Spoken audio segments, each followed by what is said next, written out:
All right, so tonight we're stepping into a digital coliseum, a place where the weapons are words and the battle, it's all about respect.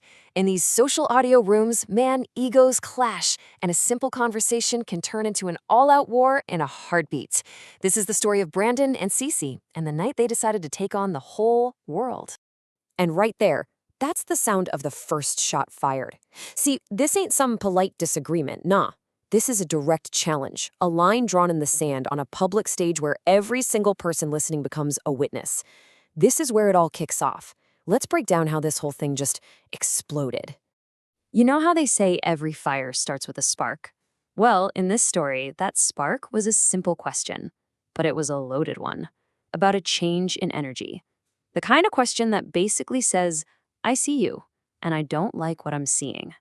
So the whole setting is just voices in a digital room, right? But the tension, man, you could cut it with a knife. One dude feels the whole vibe go cold the second he gets the mic. He can feel the disrespect deep in his bones, and he is not about to let that slide. This right here shows you the whiplash. Look, on the left, it all started with jokes, right? Somebody clowning the other dude for breaking up with his girl on Instagram, light work. But then you look to the right, and that energy flips on a dime. The accusation is clear. Your whole vibe changed when I came on stage. What's up with that? And that's the moment of truth right there. That's the question that lights the fuse. It's direct, it's pointed, and there is no coming back from it. From this point on, it's not a conversation anymore. It's a battle. So with that first shot fired, the floodgates just swing wide open. The argument spirals out of control fast. It moves way past a simple disagreement and into some dark territory. We're talking personal attacks, family history, and yeah, real-world threats.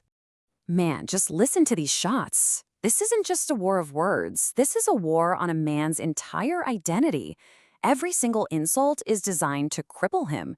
They ain't just attacking him, they're attacking his watch, his money, his manhood, even the size of his shoes. It's a full-blown character assassination performed live for everybody to hear.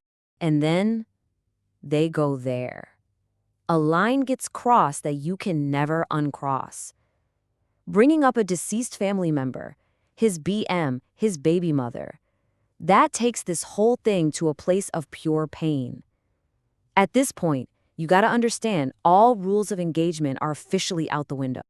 And the threats, they just keep coming, one on top of the other. You can see how it escalates. It starts with app politics, calling somebody a dick rider for clout, but it doesn't stay there for long.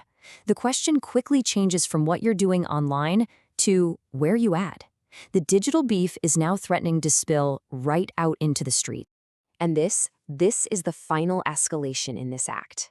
The threats now move on to family, to partners. It's a promise that this conflict ain't gonna stay between the two men involved. The circle of targets is getting wider. Just when you think the fight can't get any more intense, a new player enters the game. Cici arrives. And she doesn't just join the battle, nah, she redefines it. She brings a level of intensity that changes the whole dynamic. This right here is a straight-up declaration of war. Cici makes it crystal clear from the jump, the digital world is no longer a safe space. This ain't about the app anymore. This fight is coming to the real world, to people's front doors.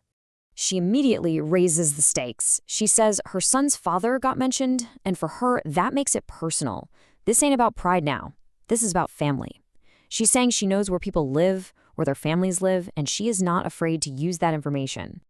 And there it is, probably the most chilling threat of the entire night.